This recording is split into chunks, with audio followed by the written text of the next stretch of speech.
السلام علیکم ناظرین، TNN TV کے ساتھ میں ہوں نمرہ کنول۔ سب سے پہلے شامل کرتے ہیں نیوز ہیڈ لائنز۔ پاکستان اور ایران کا تجارتی ہجوم بڑھانے، دہشت گردی کے خلاف مشترکہ کوششوں پر اتفاق۔ وزیر اعظم شہباز شریف کا کہنا ہے کہ ایرانی صدر کا دورہ ہمارے لیے باعث اعزاز ہے۔ ایرانی صدر کا کہنا تھا کہ پاکستان کی سرزمین ہمارے لیے قابل احترام ہے۔ ضمنی انتخابات میں نون لیگ نے میدان مار لیا، 2 قومی اور 9 صوبائی نشستیں جیت لیں۔ سلمان اکرم راجہ کا کہنا ہے کہ 8 فروری کو جو ہوا اس کا ایکشن ری پلے کیا گیا۔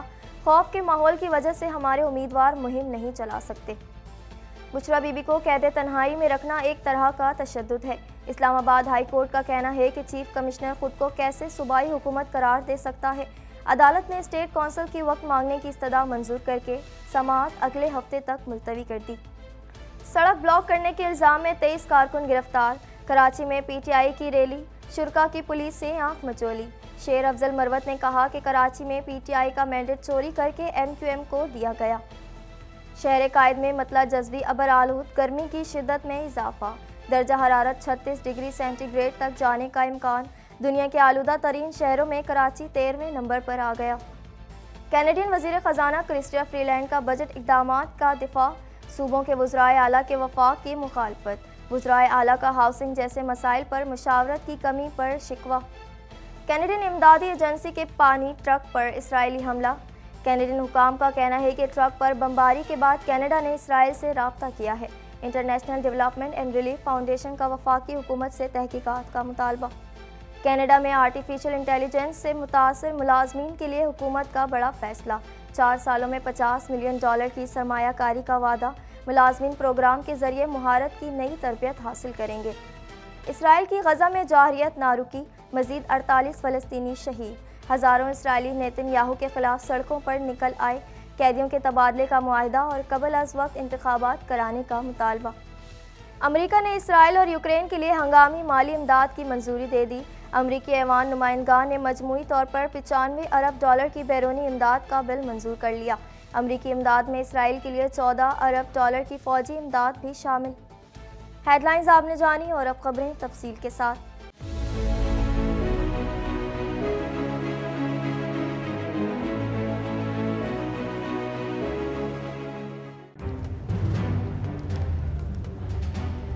Islamic Finance TV, the only TV channel of the fastest growing Islamic economy in the world and the prime mover of Islamic finance news.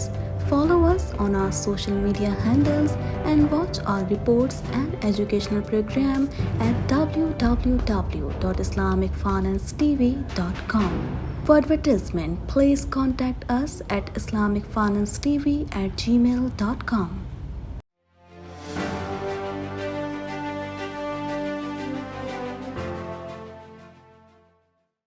Pakistan اور ایران کے درمیان تجارتی ہجوم $10 ارب تک بڑھانے اور دہشت گردی کے خاتمے کے لیے مشترکہ کوششوں پر اتفاق ہو گیا۔ مزید جانیں گے اس رپورٹ میں۔ پاکستان اور ایران کے درمیان تجارتی حجم $10 ارب تک بڑھانے اور دہشت گردی کے خاتمے کے لیے مشترکہ کوششوں پر اتفاق ہو گیا۔ پاکستان اور ایران کے درمیان مختلف شعبوں میں تعاون کی مفاہمتی یادداشتوں پر دستخط کی تقریب میں ایرانی صدر ابراہیم رئیسی کے ہمراہ مشترکہ پریس کانفرنس کرتے ہوئے وزیر اعظم شہباز شریف کا کہنا تھا کہ ایران کے ساتھ ہمارے دیرینہ تعلقات ہیں۔ ایرانی صدر کا دورہ ہمارے لیے باعث اعزاز ہے۔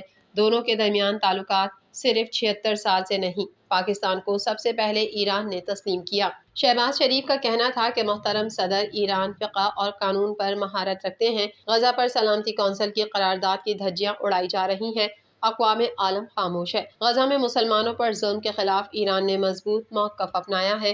انہوں نے کہا کہ آج ہماری بہترین گفتگو ہوئی۔ ہمارے درمیان مذہب، تہذیب، سرمایہ کاری اور سیکیورٹی کے رشتے ہیں۔ صدیوں پرانے تعلقات کو باہمی تعاون کے فروغ کے لیے استعمال کرنا ہوگا۔ چاہتے ہیں کہ پاکستان اور ایران کے بارڈر خوشحالی کے مینار بنے۔ ہمارے لیے موقع ہے کہ اپنے تعلقات کو ترقی کے سمندر میں بدلیں۔ وزیر اعظم نے کہا کہ پاکستان اس مشکل گھڑی میں غزہ کے مسلمانوں کے ساتھ ہے۔ غزہ میں مکمل جنگ بندی تک تمام مسلمان ملکوں کو متحد ہو کر آواز اٹھانی چاہیے۔ ایران کا شکریہ ادا کرتے ہیں کہ ہمیشہ مقبوضہ کشمیر کے لیے آواز اٹھائی۔ اس موقع پر گفتگو کرتے ہوئے ایرانی صدر ابراہیم رئیسی کا کہنا تھا کہ دوست اور ہمسایہ ملک پاکستان کے ساتھ تاریخی تعلقات ہیں۔ پاک ایران تعلقات کو کوئی منقطع نہیں کر سکتا۔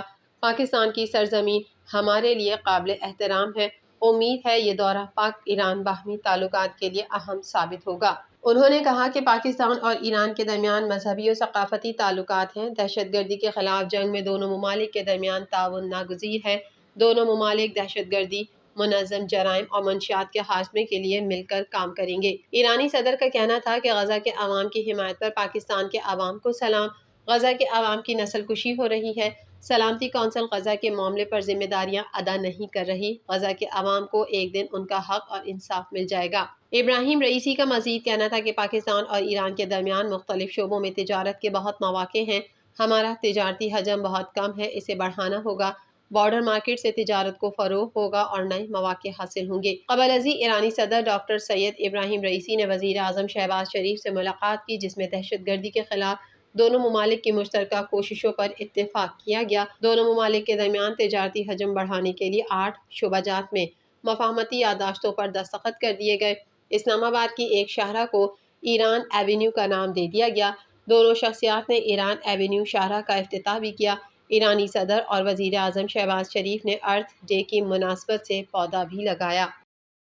ملک میں قومی اسمبلی کی 5 اور صوبائی اسمبلی کی 16 خالی نشستوں پر ضمنی انتخابات میں غیر حتمی اور غیر سرکاری نتائج کے مطابق حکمران جماعت پاکستان مسلم لیگ نون نے پنجاب میں میدان مار لیا۔ مزید جانیں گے اس رپورٹ میں۔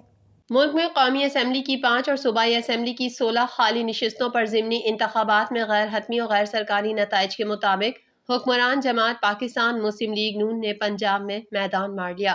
قومی اسمبلی کی 5 نشستوں میں سے نون لیگ نے 2 جبکہ پی پی اور سنی اتحاد کونسل نے ایک نشست پر کامیابی حاصل کی۔ صوبائی کی 16 نشستوں میں سے پنجاب میں نون لیگ نے 9 جبکہ قاف لیگ اور آئی پی پی نے ایک نشست پر کامیابی حاصل کی۔ کے پی کے میں سنی اتحاد کونسل 1 جبکہ بلوچستان میں نون لیگ اور بی این پی بھی ایک نشست پر کامیاب ہو گئیں۔ پاکستان تحریک انصاف کے رہنما سلمان اکرم راجہ کا کہنا ہے کہ 8 فروری کو جو ہوا آج کے ضمنی الیکشن میں اس کا ایکشن ری پلے کیا گیا۔ میڈیا رپورٹ کے مطابق سلمان اکرم راجہ نے کہا کہ ایک بار پھر معقول جواز کے بغیر انٹرنیٹ بند کیا گیا۔ 8 فروری کے الیکشن میں بھی فارم 45 میں رد و بدل کیا گیا۔ قانون کہتا ہے فارم 45 کو امیدواروں کی موجودگی میں کھولا جائے، لیکن اگر ایسا نہیں کیا جاتا تو الیکشن کمیشن اپنی ساکھ کھو بیٹھتا ہے۔ سلمان اکرم راجہ نے کہا کہ ضمنی انتخاب میں ٹرن آؤٹ کم ہی ہوتا ہے۔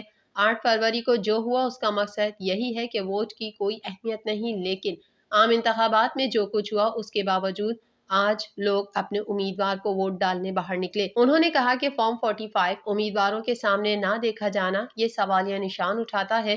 لوگوں کو اٹھایا گیا، مارا پیٹا گیا اور لوگوں کے بینرز پھاڑے گئے۔ خوف کے ماحول کی وجہ سے ہمارے امیدوار مہم نہیں چلا سکتے۔ پی ٹی آئی رہنما نے کہا کہ حماد اظہر کو کیوں خدشات ہیں کہ گرفتار کر لیا جائے گا، یہ وہ بہتر جانتے ہیں۔ ان کو 8 فروری کے الیکشن سے پہلے بھی انتخابی مہم کا موقع نہیں دیا گیا۔ وہی عمل دوبارہ دہرایا جائے گا تو نتائج بھی وہی ہوں گے۔ ان کا کہنا تھا کہ آج ضمنی الیکشن ان نشستوں پر ہی ہو رہا ہے جو 8 فروری کو نون لیگ کو دی گئیں۔ اسلام آباد ہائی کورٹ نے ریمارکس دیے ہیں کہ بشریٰ بی بی کو قید تنہائی میں رکھنا ایک طرح کا تشدد ہے۔ مزید تفصیلات اس رپورٹ میں۔ اسلام آباد ہائی کورٹ نے ریمارکس دیے ہیں کہ بشریٰ بی بی کو قید تنہائی میں رکھنا ایک طرح کا تشدد ہے۔ اسلام آباد ہائی کورٹ کے جسٹس میاں گل حسن اورنگزیب نے بشریٰ بی بی کو بنیگالہ سے اڈیالہ جیل منتقل کرنے کی درخواست پر سماعت کی۔ بشریٰ بی بی کی جانب سے وکیل عثمان ریاض گل اور خالد یوسف چودھری عدالت میں پیش ہوئے۔ دوران سماعت اسٹیٹ کونسل نے 1 ہفتے کا وقت مانگا تو عدالت نے استدعا منظور کر لی۔ اسٹیٹ کونسل نے کہا کہ سب جیل کے قیام سے متعلق ہم اپنے طور پر دیکھ رہے ہیں، کوئی چیز غیر قانونی تو نہیں جس کے لیے کچھ وقت چاہیے۔ عدالت نے ریمارکس دیے کہ چیف کمشنر خود کو کیسے صوبائی حکومت قرار دے سکتا ہے، آپ نے انہیں قید تنہائی میں رکھا ہوا ہے، یہ ایک طرح تشدد ہے۔ اس کیس میں 1 رٹ اور 6 متفرق درخواستیں آئی ہوئی ہیں۔ جسٹس میاں گل حسن اورنگزیب نے اسٹیٹ کونسل سے مکالمہ کرتے ہوئے کہا کہ آپ کے پاس کوئی گراؤنڈز نہیں ہے۔ عدالت نے وکیل بشریٰ بی بی سے استفسار کیا کہ آپ ابھی بھی بشریٰ بی بی کو بنیگالہ سے اڈیالہ جیل منتقل کرانا چاہ رہے ہیں، جس پر وکیل عثمان ریاض گل نے جواب دیا کہ جی بالکل، ہم بشریٰ بی بی کو اڈیالہ جیل منتقل کرانا چاہتے ہیں۔ عدالت نے بشریٰ بی بی کے وکلاء سے آئندہ سماعت پر تحریری دلائل طلب کرتے ہوئے کہا کہ ہم چاہتے ہیں کہ اس کیس میں اب مزید تاخیر نہ ہو۔ بعد ازاں عدالت نے اسٹیٹ کونسل کے وقت مانگنے کی استدعا منظور کر کے سماعت اگلے ہفتے تک ملتوی کر دی۔ کراچی میں بانی Tehreek Insaf P T I Imran Khan کی رہائی کے لیے ریلی نکالی گئی۔ ریلی کے دوران مختلف مقامات پر پولیس اور ریلی کے شرکاء میں آنکھ مچولی دیکھنے میں آئی۔ مزید جانیں گے اس رپورٹ میں۔ کراچی میں بانی تحریک انصاف عمران خان کی رہائی کے لیے ریلی نکالی گئی۔ ریلی کے دوران مختلف مقامات پر پولیس اور ریلی کے شرکاء میں آنکھ مچولی دیکھنے میں آئی۔ پاکستان تحریک انصاف کی جانب سے کراچی میں مینڈیٹ چوری اور بانی پی ٹی آئی کی رہائی کے لیے رکاوٹوں کے باوجود مزار قائد تک ریلی کا انعقاد کیا گیا۔ احتجاج اور روڈ بند کرنے کے باعث شارع فیصل نرسری کے مقام پر بدترین ٹریفک جام رہا۔ 2 گھنٹے سے زائد میٹروپول جانے والا ٹریک بند رہا۔ سڑک بلاک کرنے کے الزام میں 23 کارکن گرفتار کر لیے گئے، جبکہ کراچی کی مصروف ترین شارع فیصل کا ایک ٹریک 2 گھنٹے کے لیے بند رہا۔ پولیس سے مذاکرات کے بعد ریلی شہید ملت روڈ سے ہوتی ہوئی مزار قائد پر پہنچ کر ختم ہو گئی۔ ریلی سے خطاب میں رہنما پی ٹی آئی شیر افضل مروت نے کہا کہ کراچی میں پی ٹی آئی کا مینڈیٹ چوری کر کے ایم کیو ایم کو دیا گیا۔ بانی پی ٹی آئی کی رہائی تک احتجاج جاری رہے گا۔ شہر قائد کراچی میں مطلع جزوی ابر آلود ہے، جبکہ گرمی کی شدت میں بھی اضافہ دیکھنے کو مل رہا ہے۔ مزید تفصیلات اس رپورٹ میں۔